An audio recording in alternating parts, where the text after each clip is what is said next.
नमस्ते भाई, कैसे हो सभी। स्वागत करता हूं मैं स्प्रीत आप सबको एनसीईआरटी इतिहास में। और आज वास्तविक संख्या के वे सभी सभी प्रश्नों को करेंगे जो पिछले 10 वर्षों के एग्जाम में आए हुए हैं। ठीक है, सब्जेक्टिव ऑब्जेक्टिव नहीं। ऑब्जेक्टिव के लिए मैंने बीबीडी सारे सॉल्यूशन करा दिए हैं, आप जाकर देख सकते हो, है ना। प्लेलिस्ट बनी हुई है बीबीडी की अलग से। लेकिन आज हम करेंगे प्रीवियस ईयर क्वेश्चन जो सब्जेक्टिव 2 से अधिक नंबर के जो आए हुए हैं वैसे क्वेश्चंस, 2 नंबर, 3 नंबर, 5 नंबर। ठीक है, तो जितना ज्यादा वास्तविक संख्या क्वेश्चन हैं सभी क्वेश्चन करेंगे एज इट इज। सारे क्वेश्चन हूबहू डिट्टू वैसे देखने को मिलेंगे। अगर आपने कॉन्सेप्ट सीख लिया तो आप एग्जाम में वास्तविक संख्या से एक भी क्वेश्चन छोड़ के नहीं आओगे, ये मेरा वादा है।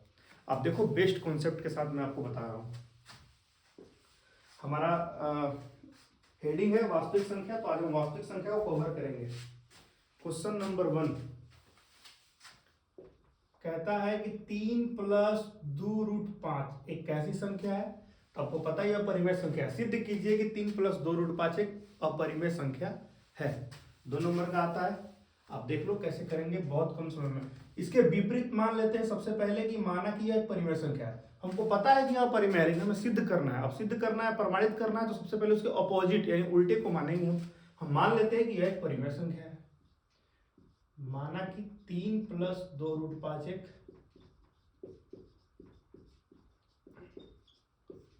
परिमेय संख्या है। आ जाओ, सभी को पता है जब परिमेय संख्या है तो किसके बराबर है, P/Q के बराबर है। अब ये प्लस उधर गया तो आप कहोगे कि हाँ जी सर माइनस तो होगा ही होगा।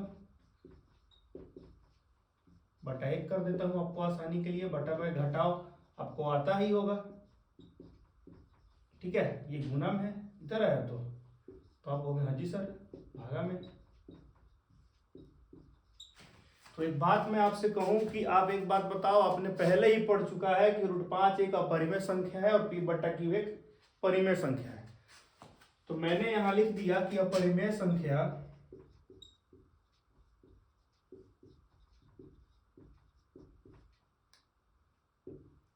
नहीं है इक्वल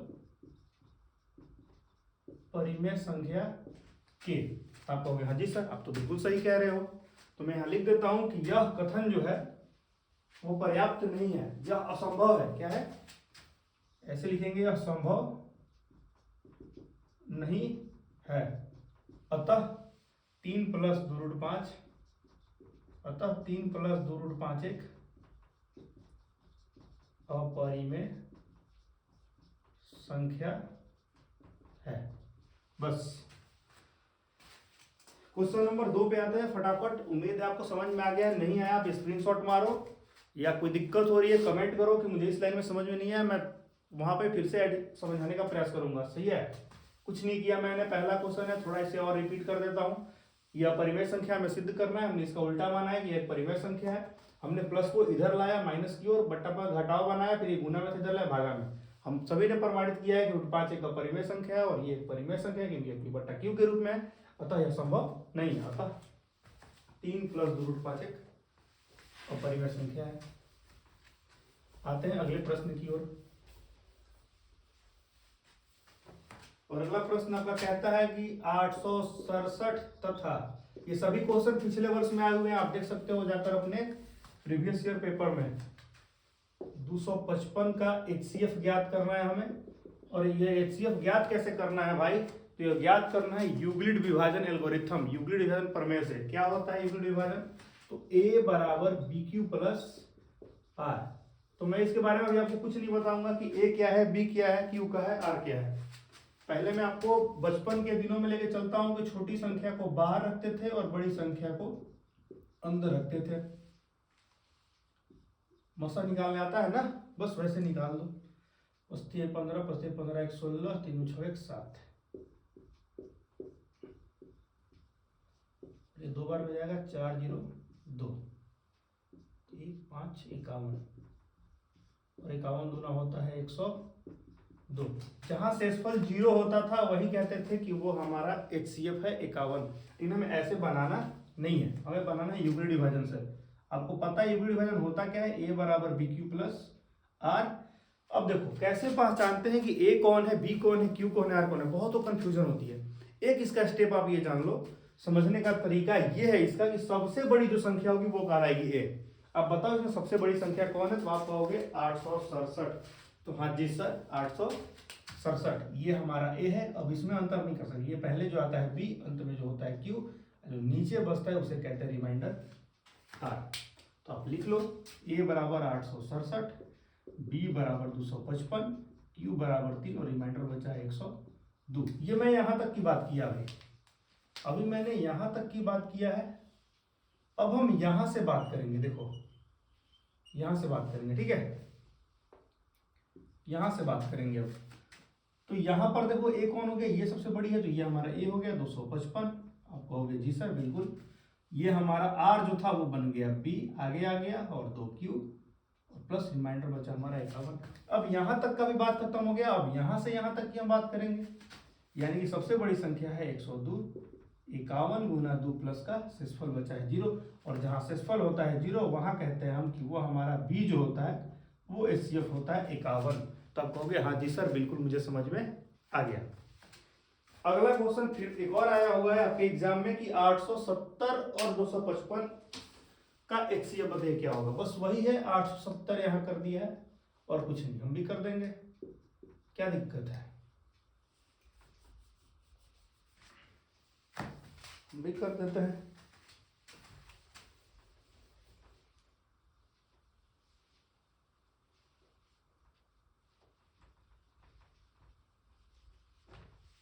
चलिए शुरू कीजिए, पहले खुद से बनाने का प्रयास कीजिए, उसके बाद आप सॉल्यूशन को देखिए। आप वीडियो को रोक के पहले खुद से ट्राई करो, उसके बाद आप देखो, आपको दिक्कत नहीं होगी। 105 और ये हमारा 255 दो बार में जाएगा, 210 बचेगा क्या 45, 105 और ये 3 बार में जाएगा क्या 15 और 4 बार 13 नहीं, 2 बार में जाएगा 90, 135 होता है 3 बार में, कितना जाएगा मेरे भाई 15 और ये हमारा 45, 15 तिया 45। कहीं गड़बड़ तो नहीं है ना हटाने में, तो 0 1, चलो सही है। क्या होता है ए बराबर बी क्यू प्लस आर, ए बड़ी वाली संख्या, बी है 255 गुना 3 प्लस आर है 105। आगे आते हैं नीचे वाली लाइन में, 255 हो गया ए, 105 हो गया हमारा बी और क्यू हो गया 2 और 45 हो गया रिमाइंडर। आगे 105 हो गया 45 गुना 2 प्लस 15 और अगले लाइन में हो गया 45 बराबर 15 गुना 3 और रिमाइंडर बच गया 0। तो अभी हमने समझाया जहां भी रिमाइंडर 0 हो जाए वहां हमारा बी जो होता है वो एचसीएफ होता है, एचसीएफ होगा 15। आप बोले जी बिल्कुल मुझे बहुत अच्छी तरीके से समझ में आ गया, ठीक है क्या, कौन परेशानी, कोई परेशानी नहीं। आगे आते हैं अगले क्वेश्चन की ओर। बार वाले प्रश्न 1 नंबर में पूछे जाते हैं, तो उसको भी हम हल्का सा देख लेते हैं मात्र 2-3 सेकंड में। जितने भी ऊपर रेकरिंग वाले प्रश्न होते हैं वो सभी भी 1 नंबरिया में आता है। जैसे एक क्वेश्चन आया था कि 0.23 पर रेकरिंग है तो बताइए क्या होगा, या 0.32 पर रेकरिंग है तो बताइए क्या होगा। तो ऐसे क्वेश्चन पूछे जाते हैं, है ना। तो ऐसे क्वेश्चंस को बहुत आसानी से कर सकते हैं, बस कुछ नहीं करना होता है। लिखिए 23 है तो 23 बट्टा में जितना पर बार है उतना लगा दीजिए 9, कहानी खत्म।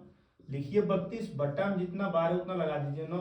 अगर मान लीजिए कि ऐसा क्वेश्चन आ गया आपके पास, ऐसा सिर्फ 1 पे बार है 1 पे बार नहीं है, तो इसके लिए क्या करते हैं, टोटल क्वेश्चंस को लिखिए और बटा में जितना पर बार है उतना 9 लगाइए, जो संख्या फालतू है उतना 0 लगाइए। ये होता है इसके लिए नियम, है ना। इसके लिए मैं, अगर आपको चाहिए कि बार वाले प्रश्न सारे कंसेप्ट पर, एक ऐसा भी होता है 3.23 पर रेकरिंग, इसके लिए क्या करते हैं, तो सारे कंसेप्ट पर चाहते हैं कि अलग से वीडियो बने 2-3 मिनट की, तो शॉर्ट वीडियो में बना दूंगा और आपको समझा दूंगा कि बार वाले क्वेश्चंस को कैसे सेकेंडों में कर सकते हैं। खैर चलते हैं थोड़ा आगे, आ जाओ। तो उम्मीद है आपको यूक्लिड विभाजन बिल्कुल अच्छी तरीके से समझ में आ गया होगा, इसमें कोई दो राय नहीं है।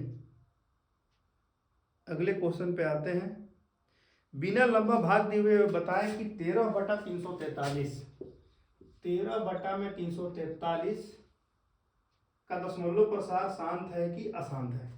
चलो बताओ, क्वेश्चन कह रहा है कि बिना लंबा भाग दिए हुए बताइए कि 13 बट्टा में 343 क्या शांत दशमलव प्रसार क्या अशांत है? चलिए बनाते हैं इसे। हम सभी को पता है कि अगर 2/10 रहे तो इसे हम 0.2 लिखते हैं। शांत या अशांत होता क्या आपको पता होगा? शांत दशमलव प्रसार उसे कहते हैं जो दशमलव के बाद कहीं ना कहीं पे पूर्णतः कट जाए। अशांत उसे कहते हैं जो दशमलव के बाद आते रहे वो कटे ना, उसे कहते हैं अशांत। ये 2/10 शांत है क्योंकि इसको हम आराम से कटा सकते हैं। लेकिन अशांत क्या होता है ये आप समझ लो, जिसका हर का मतलब क्यू, पी से हमें कोई लेना देना नहीं है, क्यू 2m गुना 5n के रूप में होगा। ठीक है, यानी 2 गुना 5 होगा जिसका भी हर, इससे फालतू कोई भी घुसा तो समझ जाना कि उसका दशमलव प्रसार अशांत ही होगा, है ना। इसमें तो 343 है, अगर 2-5 होता तो कहीं ना कहीं 0 होता, 5 गुना क्या होता है 10, इसमें कहीं 10 नहीं आ रहा है, तो कहने का मतलब इसमें कोई फालतू एक्स्ट्रा घुस रहा है तो कहेंगे इसका दशमलव प्रसार कैसा है, अशांत है। बात खत्म। लिखने का तरीका क्या होगा, लिखेंगे क्या कि इसका जो हर है वो 2m गुना 5n के रूप में नहीं है, अतः इसका दशमलव प्रसार अशांत है, बस बात खत्म।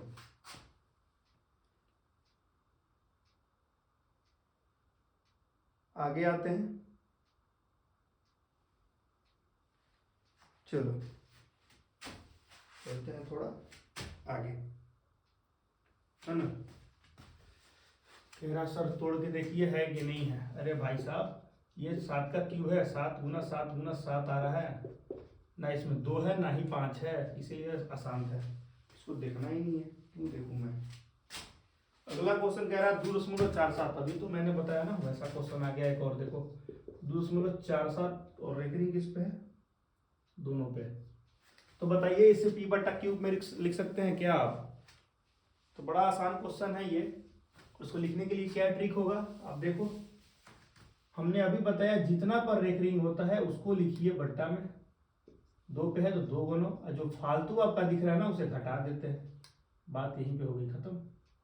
यानी इसका आंसर क्या आएगा, 45/99 कट रहा है 3 से 15, ये कट रहा है 33 बार में, अब ये कट रहा है 5 3 15, 3 से 11 बार में, 11 9 9 45, 5/11 इसका आंसर होगा। आप कहोगे हाँ जी सर समझ लो, बिल्कुल आ गया मेरे को, है ना। ये ऑब्जेक्टिव में आएगा तभी वैसा करेंगे, अगर 2 से अधिक नंबर का होता है ये प्रश्न तो आपको x करके बनाना होगा इसे, है ना। लेकिन ऑब्जेक्टिव में ही आते हैं ऐसे प्रश्न, ऐसा नहीं है कि आपको सब्जेक्टिव में देखने को मिलेगा। मिल जाएगा तो x करके बना दीजिएगा, x बराबर उतना आपको आता होगा, 9th क्लास में आपने पढ़ा होगा। नहीं होता है तो भाई कमेंट कर दो, मैं प्रॉपर वीडियो इस पे बना दूंगा, उससे कोई आपको दिक्कत नहीं आने वाली है।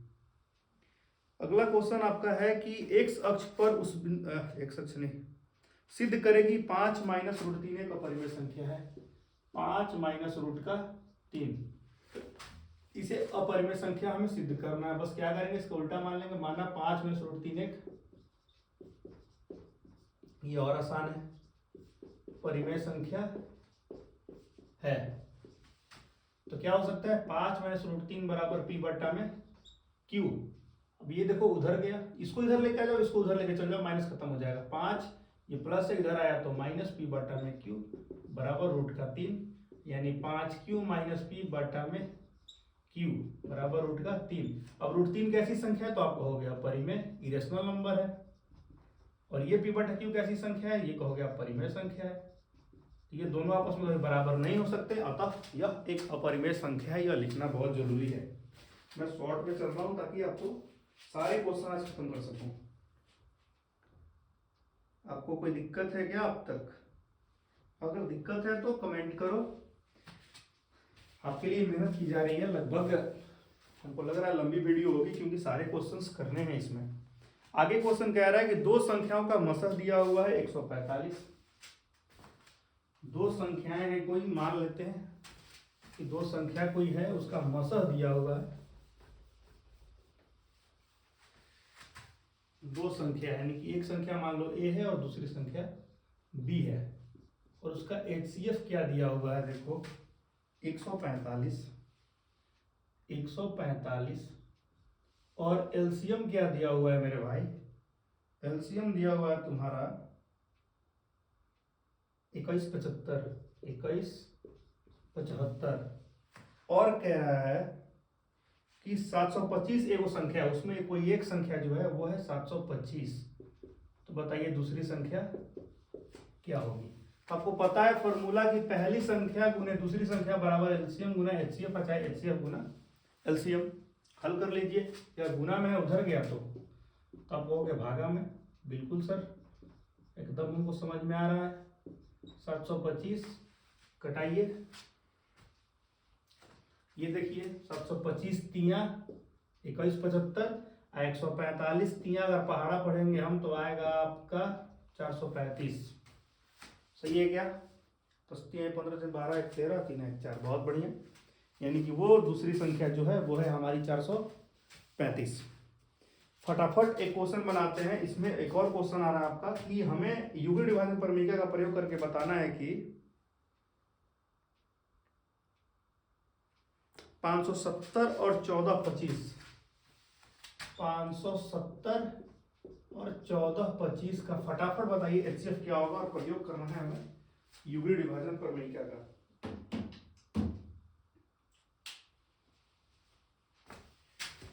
चलिए फटाफट कीजिए, इसे 2 बार में लेके जाइए। कितना आएगा 5,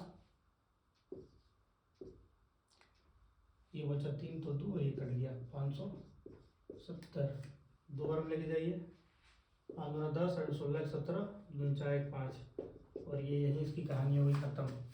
यानी कि क्या होता है ए बराबर बी क्यू प्लस आर। ए का वैल्यू है 1425 बराबर 570 गुना 2 प्लस रिमाइंडर बचा है 885।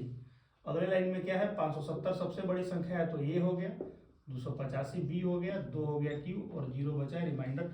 जहां 0 बचता है रिमाइंडर वहीं एचसीएफ हो जाता है 285। आप हो गया हाँ जी सर, बिल्कुल समझ में मुझे आ गया। तो नंबर सिस्टम के सारे प्रश्न हमने इस साल के कर लिए। आते हैं अगले साल की। और नहीं, एक और संख्या है यहाँ पर हमारा, यदि 2 लगातार प्राकृतिक संख्याओं का गुणनफल 20 है तो उन संख्याओं को ज्ञात करें। 2 लगातार संख्याओं का गुणनफल है 20। कोई 2 लगातार संख्या है, मैं इतना छोटा डब्बा में बना सकता हूँ 4 और 5 इसका आंसर होगा, लेकिन मैं बता देता हूँ आपको। 2 लगातार संख्या मान लेते हैं ए बी, और उसका कह रहे हैं गुणनफल है 20। आगे तो उन संख्याओं को ज्ञात कीजिए कि वो संख्याएं क्या है। वो संख्या है 4 और 5। ऑब्जेक्टिव टाइप का ही क्वेश्चन है, मार लोगे।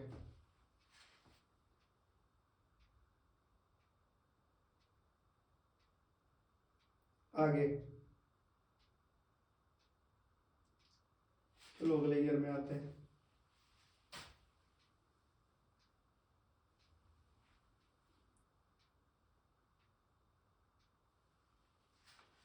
वो जो क्वेश्चन था 2.47 वाला, मैंने क्या किया था इसमें, इस पे रेकरिंग था। अरे इसमें एक मिस्टेक हो गई थी मेरे भाई। देखो हमने 47 सिर्फ लिखा था, या 247 लिखा जाएगा। रेकरिंग है 2 पे तो 2 9 होंगे, और जो फालतू है उसे घटाया जाएगा। यानी आंसर आएगा आपका 245 बटा में 99, ये आंसर होगा। है ना, उसको हमने देखा नहीं था, पॉइंट को मैंने देखा नहीं था, गलती से मिस्टेक हो गई थी वो। ठीक है, आप सुधार लोगे उसे।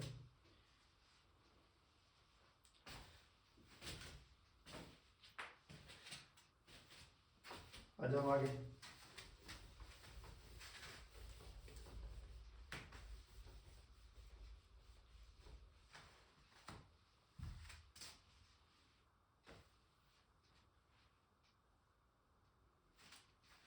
कह रहा 2 संख्याओं का मसह दिया हुआ है 13, और कह रहा है लसह दिया हुआ है 182। और क्या कह रहा है, यदि उनमें संख्या एक संख्या दिया हुआ है 26, दूसरी संख्या मुझे ज्ञात करनी है। क्या फॉर्मूला होता है, पहली संख्या गुना दूसरी संख्या बराबर एलसीएम गुना एचसीएफ। ये तो आप भी जानते हो। 3 गुना है उधर गया तो भागा में। बी बराबर क्या बना 13 गुना 182 बटा 26। 13 दूना 26, 2 से कटा 91 बार में, यानी वो संख्या 91 है। आप कहोगे हाँ जी सर मुझे बिल्कुल समझ में आ रहा है। अगला क्वेश्चन देखते हैं फटाफट।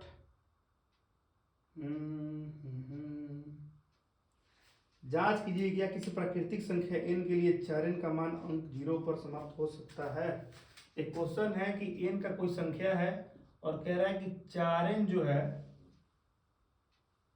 4n 4 का पावर n है, सॉरी 4 का पावर n है का मान अंक 0 पर समाप्त हो सकता है, ये ज्ञात करना है। कह रहा है कि कैसे भी करें इसको हल तो कहीं ना कहीं कभी ना कभी क्या 0 आ सकता है क्या, ये चीज बताना है। चलिए सोचिए सोचिए फटाफट।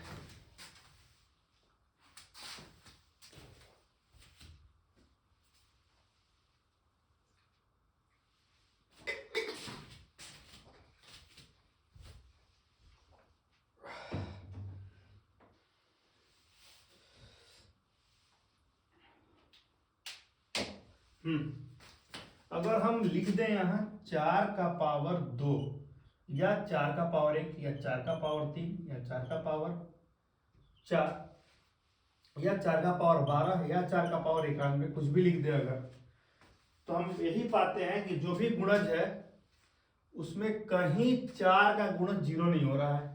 हम 4 5 20 नहीं कह सकते हैं इसे, आप ध्यान दीजिएगा ये चीज है ना, क्योंकि हम यहाँ पे वर्ग करते हैं तो उसमें 5 इंटर नहीं हो सकता है। जैसे हम अगर कहें कि 2 के पावर 5, इसका मतलब 2 गुना 5 नहीं है, 2 कितनी बार आ रहा है, 2 आ रहा है 5 बार। कहने का मतलब 4 ही इसमें मौजूद है, इसमें 5 का कहीं कोई रोल नहीं है। तो हम कह सकते हैं कि जब भी हम किसी संख्या को लेते हैं, माना n बराबर 1 2 0 भी ले लो, 0 1 2 3 ऐसे, तो संख्याएं जो हैं वो 4 पे ही समाप्त होती हैं, है ना। संख्या 0 पर समाप्त नहीं होती। 4 का गुणा 4 8 16 हो सकता है, लेकिन 0 नहीं हो सकता। संख्या 0 पर समाप्त नहीं हो रही, है ना। 4 का पावर अगर आप 0 भी करते हो तो उसका मान आता है 1, क्योंकि किसी संख्या के पावर 0 होता है तो उसका मतलब होता है 1। और कहते हैं कि इसका 0 पे समाप्त होना संभव नहीं है। उम्मीद है आप समझ गए होंगे।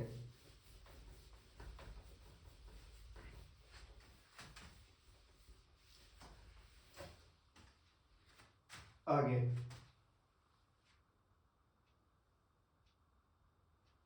दिख रहा है क्या, इसमें दिखा 3 + 2√5 एक अपरिमेय संख्या, हमने सिद्ध कर दिया है, इसे हम नहीं बनाएंगे। आगे कोई और दिख जाओ भाई।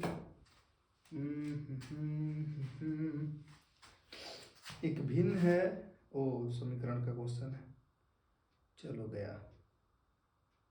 आते हैं दूसरे में। दो संख्या का मसह दिया हुआ है 18। चलो देखो, कोई दो संख्या जिसका मसह दिया हुआ है 18, हमने लिख दिया, और दिया है उनका गुणनफल a गुना b, पहली संख्या गुना दूसरी संख्या बराबर एलसीएम गुना एचसीएफ, ये फॉर्मूला होता है। और दोनों संख्या का गुणनफल यानी गुना करके पहले ही से दे दिया है, आपका बना बनाया खिचड़ी बना दिया है 12,960, एकदम बना बना पुआ दिया हुआ है, बस आपको खाना है। बस सब्जी लेके आ, सब्जी दिया है आपका कितना 18, सब्जी दिया है आपका 18, सब्जी मतलब भाई साहब एचसीएफ दिया हुआ है 18, तो बताइए एलसीएम इसका क्या होगा। ये गुना इधर आया तो भागा, कितना तो आसान सा क्वेश्चन है मेरे भाई। कटाओ, ज्यादा लंबी गुना नहीं आती तो आप कटाओ इसे 6 से। 46 18, 6 दूना 12, 6 कम 6, 6 का 36, और ये कट गया, 3 से कटा दो, 3 7 21, 3 दूना 6, 720, यानी 720 इसका होगा एलसीएम, और यही हमारा हो गया आंसर। आगे बढ़ते हैं। सिद्ध कीजिए √2 एक अपरिमेय संख्या है। √2 को अपरिमेय संख्या घोषित करना है, और उसके लिए क्या करेंगे आप देखो। मान लेंगे कि माना √2 एक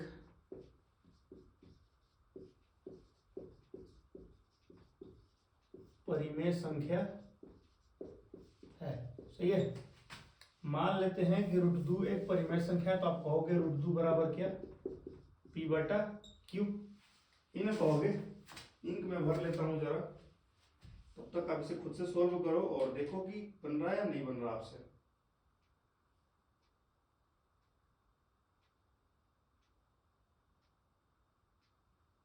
हम्म,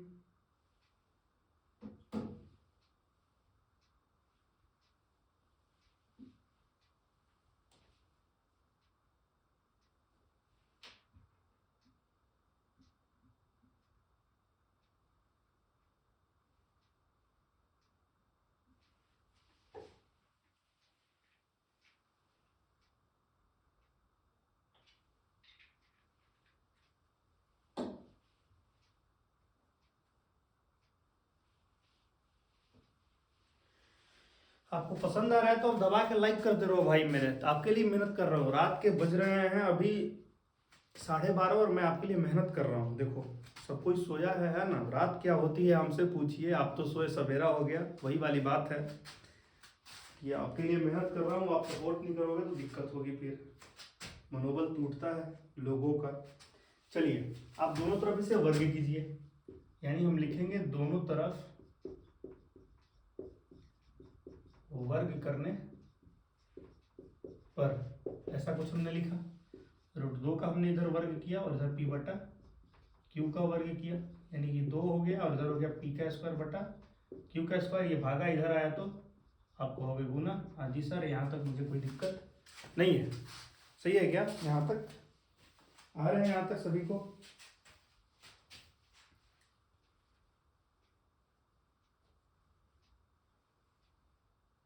आगे बढ़ो।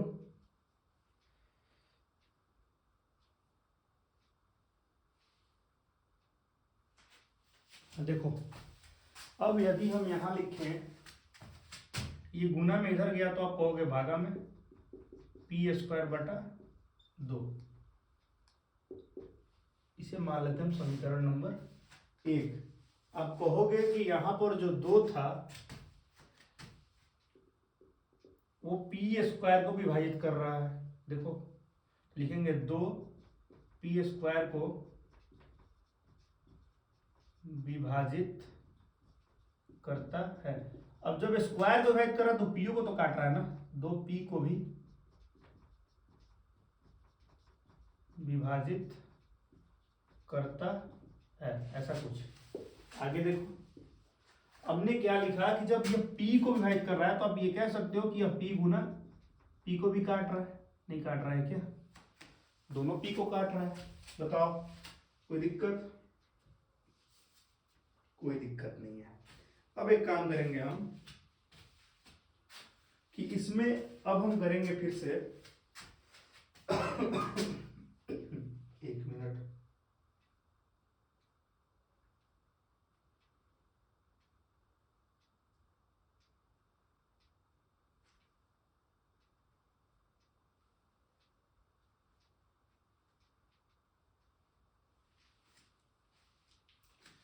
अब हम यहाँ एक काम करेंगे कि हम मान लेंगे यहाँ पर,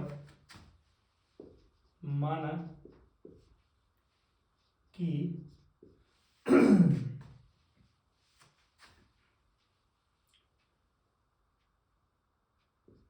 p बटा q बराबर, आप मान लो m। p बटा q बराबर m हमने मान लिया ऐसा कि p बटा q जो है वो m के बराबर है ना।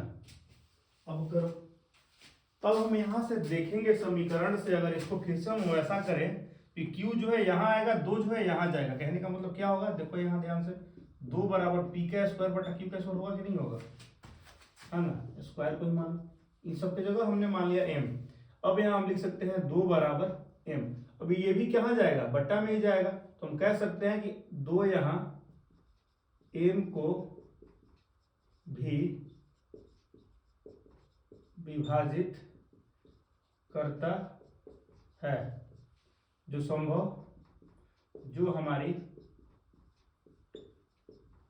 मान्यता के विरुद्ध है। अतः √2 एक अपरिमेय संख्या है। ऐसा बताओ कोई दिक्कत? हमने यहाँ क्या किया, यहाँ बहुतों को समझ में नहीं आ पाया कि हमने यहाँ किया क्या है। देखो ध्यान से, जो यहाँ समीकरण 1 हमको दिख रहा है, उस समीकरण में हमने किया क्या, इस दो जो ये है, इस दो को फिर से हम उधर लेके आ गए और इसको इधर लेके आ गए, तो क्यू स्क्वायर जो है ये नीचे चला जाएगा। बिल्कुल ये वाली लाइन देखो, ये वाली लाइन हमने किया है यहाँ पर, है ना। तो इसको हमने एम माना है, 2 बराबर एम हो गया, है ना। अब ये भी मान लो इधर आएगा तो ये बट्टा में तो जाएगा, कहीं गुना में होगा तो एम को भी काट रहा है, वो दोनों को काटने लग रहा है ना। ऐसा पॉसिबल नहीं है, कभी ये एक को काट रहा है, कभी ये दोनों को काट रहा है, दोनों को काटेगा, ये पॉसिबल नहीं हो सकता है। कब जब भी काटेगा एक का गुणज होगा, एक को काटेगा। अभी देखो ये दोनों को काट रहा है, इसलिए असंभव नहीं है। अतः ये हमारी मान्यता के विरुद्ध है, अतः √2 जो एक अपरिमेय संख्या है।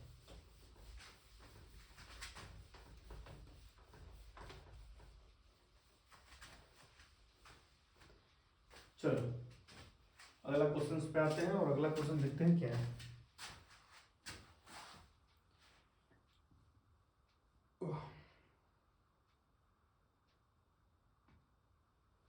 आगे क्वेश्चन आपका है कि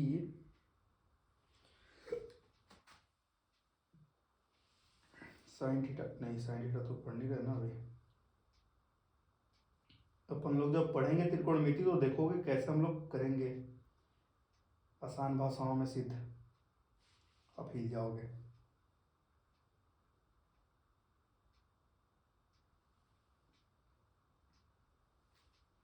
चलो क्वेश्चन मेरे को मिला है 3.3/8, 3.3/8 का दशमलव प्रसार बताइए क्या होगा। दशमलव प्रसार ज्ञात कीजिए। चलिए तोड़िए इसको, क्या होगा 27/8। एक काम करना है आपको, 8 से भाग देना है इसमें, है ना। तो 8 का 24, कितना बचा 3, 30, तो 8 का 24, है ना। ऐसे आप भाग देके देख सकते हो, 3 आएगा, पॉइंट लगा 30, फिर 3 बार में जाएगा, फिर 6 आएगा, 60 होगा, 7 8 56, 4 आएगा, फिर 0 लगाओ, 8 5 40, और ये इसका हो गया दशमलव प्रसार। आप भागा भी बना सकते हो, आपकी जो राय है आप कर लो। फिर वो क्वेश्चन आ रहा है 867 और 255 का बताइए वीडियो विभाजन से। HCF हमने बना दिया है, उसे हम बिल्कुल बनाएंगे नहीं। 20 बल्बों का एक समूह है, 4 खराब हो गए, प्रायिकता है ये तो। कक्षा 1 में 30 विद्यार्थी हैं, ये भी सांख्यिकी है। आगे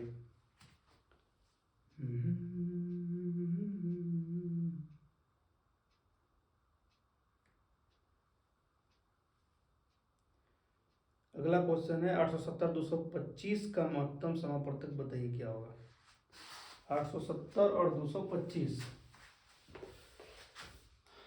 870 और 255 हमने बनाया है, लेकिन ये दूसरा है 870 और 225 दिया हुआ है। आपकी बात ये और आसान होगा हमको लग रहा है जहां तक। चलिए करिए, 3 बार में जाएगा क्या, 15, 6 1 7, 3 दूना 6, 4 बार में चला जाएगा लग रहा है, 25 900 हो जाएगा। 5 ये सुबह आपका 16 तो 9, और ये हो गया 1 225, 1 बार में जाएगा 0 3 195। वो इतना लंबा छोड़ा गैप आ गया क्या यार। तो जब 30 छक्का 180, 5 1 ये कट गया, ये 30 हुआ, 15 दूना 30। तो कह रहे यूक्लिड विभाजन से बताइए क्या हुआ। तो ये बराबर BQ प्लस R। मैंने ऐसे क्वेश्चंस बहुत किए, इसलिए इसको मैं थोड़ा रफ्तार में लूंगा, है ना, समय कम लगे और क्वेश्चन ज़्यादा हो, ये काम करेंगे हम लोग। तो कितना हो जाएगा 195 गुना 1 प्लस का 30, फिर क्या होगा 195 बराबर 30 गुना 6 प्लस का 15, फिर क्या होगा 30 बराबर 15 गुना 2 प्लस का 0, और जहां होता है रिमाइंडर आपका 0 वहां HCF B हो जाता है, यानी कि 15 आंसर।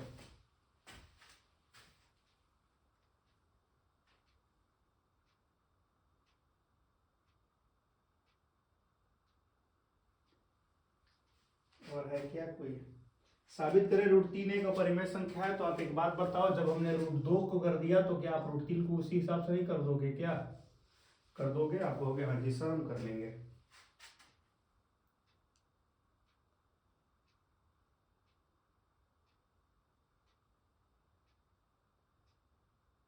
आगे चलो अगले में आते हैं और देखते हैं क्या है क्वेश्चन। आगे क्वेश्चन है 2 नंबर का 2.47 पे रेकरिंग है और ये 2 नंबर का है। 2.47 पे रेकरिंग है और ये कह रहा है कि ये 2 नंबर का है, तो इसे हल करना बहुत जरूरी है। हमने आपको बताया है कि इसको मान लेंगे सबसे पहले एक्स वाई जेड। अब जो मानना है मानिए, हम मान लेते हैं एक्स, माना x बराबर 2.47। अब ये रेकरिंग है तो यानी कि बार बार संख्या क्या हो रही है, रिपीट हो रही है। इसे मान लेंगे समीकरण नंबर 1। आप हो गए हाँ जी सर, हमको समझ में आ गया। आगे जितना पर रेकरिंग होता है हमें उतना से गुना करना होता है। ये बात आप जानते होंगे, बचपन में ही आपने पढ़ा है 9th क्लास की किताबों में। आप होगे जी जी बिल्कुल, हमने यह चीज पढ़ा है। चलो बना के देखो एक बार, नहीं आता तो मैं करता हूं।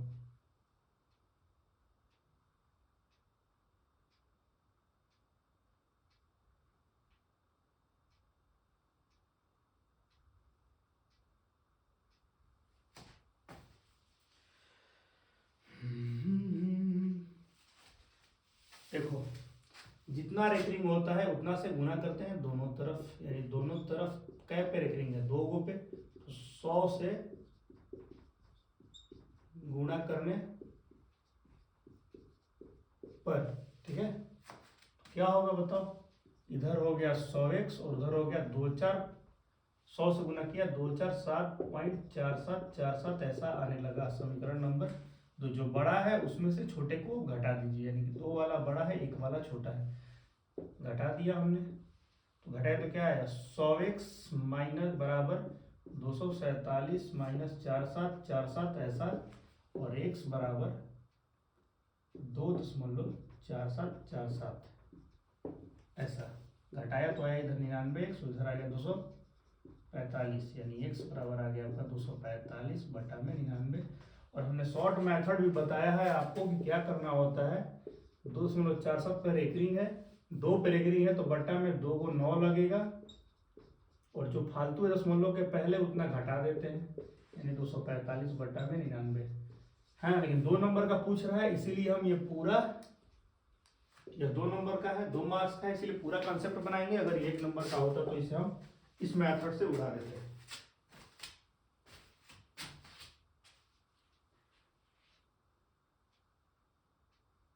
आगे आ जाओ,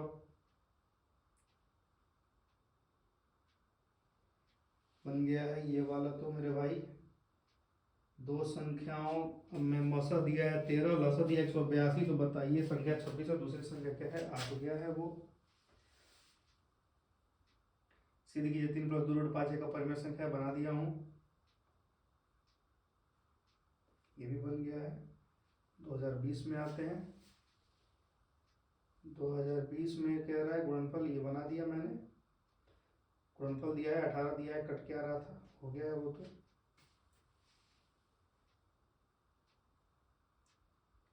1.8 रेकरिंग को पी बटा क्यू के रूप में लिखते हैं।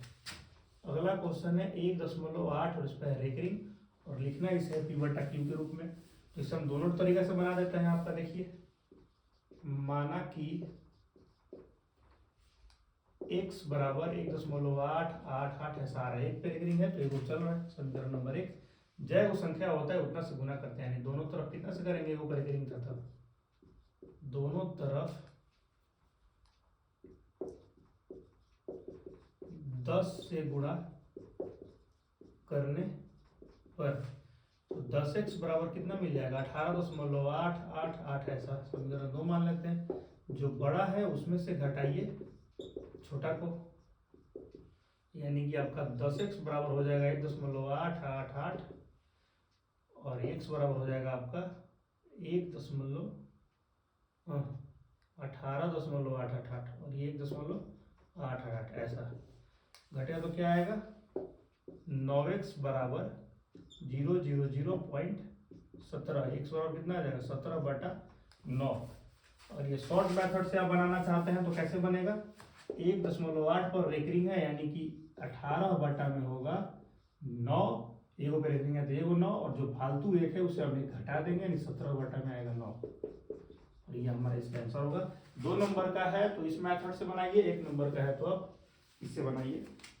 आप कहोगे हाँ जी सर बिल्कुल समझ में आ रहा है और मज़ा भी आ रहा है मेरे को, और मज़ा आ रहा है तो मेरे भाई लाइक को आप नहीं भूलो। आपके पास अगर मज़ा आ रहा है तो आप लाइक करते रहो, ताकि हम भी लपेटते रहें क्वेश्चंस को एकदम रफ्तार में, मूड में एकदम ख़त्म करें इसको।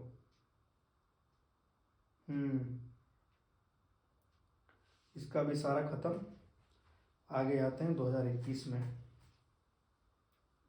और इसके बाद मेरे पास फ़ोटो है क्या? इसके बाद मेरे पास फ़ोटो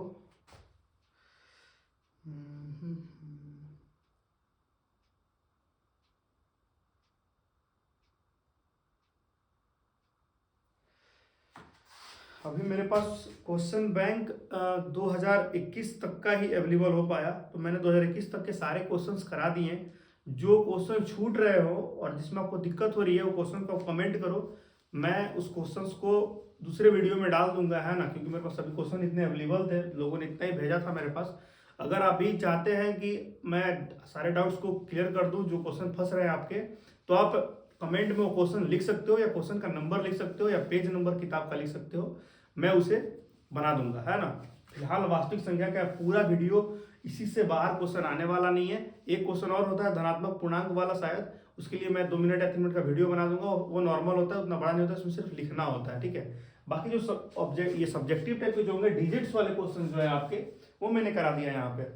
तो आज यहीं तक रखता हूँ, कल मिलूंगा। कल 2 वीडियो अपलोड करूंगा, एक करूंगा बहुपद की पूरी कंसेप्ट, और दूसरी 2 चर वाले रैखिक समीकरण, क्योंकि हमारे पास टाइम बहुत कम है, लगभग 4 से 5 दिन, और सारे खत्म करने हैं प्रीवियस ईयर, तो बिल्कुल लेट नहीं होगा। और आपके ऑब्जेक्टिव में भी दिक्कत आ रहा है तो बीबीडी सॉल्यूशंस हमने ऑब्जेक्टिव को अपलोड कर दिया है, आप जाके देखो, है ना। आज अभी मैं तुरंत आधे 1 घंटे में त्रिकोणमिति भी डालूंगा इसके बाद, तो आपको मजा आएगा। पूरा चैनल को ठोको एकदम दबा के, शेयर करो दोस्तों में। धन्यवाद।